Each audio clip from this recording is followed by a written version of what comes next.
Check it out! As far as the Iron Age, pre-colonial ancestors of the Filipino people had already developed an efficient cooking system that included grilling meat and seafood over an open fire. Throughout the archipelago, this technique has been referred to by several names. For the Tagalogs, it is ihaw. For the Ilocanos, it is ituno. For the Hiligaynons, it is sugba.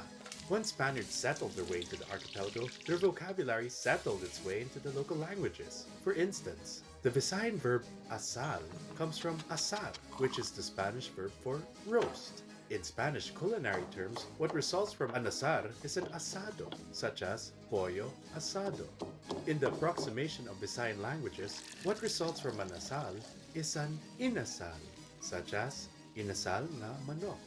Visayan ethnic groups, including the Hiligaynons, continue to use asal and sugba simultaneously. Asal for meat roasted whole, and sugba for meat grilled in cut portions, as well as grilled seafood. Yet, why is this iteration of inasal nga manok not roasted nor cooked whole at all? We jump back to 1946. Panoy Velez was a struggling young man of 23 years. He left his hometown in Iloilo to seek opportunities in nearby Bacolod, then a growing community. He married not long after his arrival. Being newlywed, Velez established a dealership for Darag Chicken in Burgos Market to provide income for his starting family. Around that same time, Velez's mother-in-law made her living selling tuba along the pavement of Lacson Street. To help her, he came up with an idea for a portable dish that could pair nicely with a serving of tuba. He took 2 chickens from his supply, seasoned these with salt, coconut vinegar, and ginger, and grilled the birds over hot coals. Rendered fat would drip from the grilling. Not wanting to waste, he collected the fat, infused it with istiwitis seeds, and brushed the surface of each cut of chicken with this flavorful reddish oil.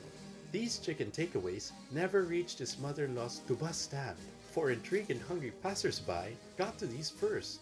He named his creation Inasal, because seeing how each cut of chicken was skewered with bamboo sticks and grilled by live coals reminded him of meat being roasted on a spit.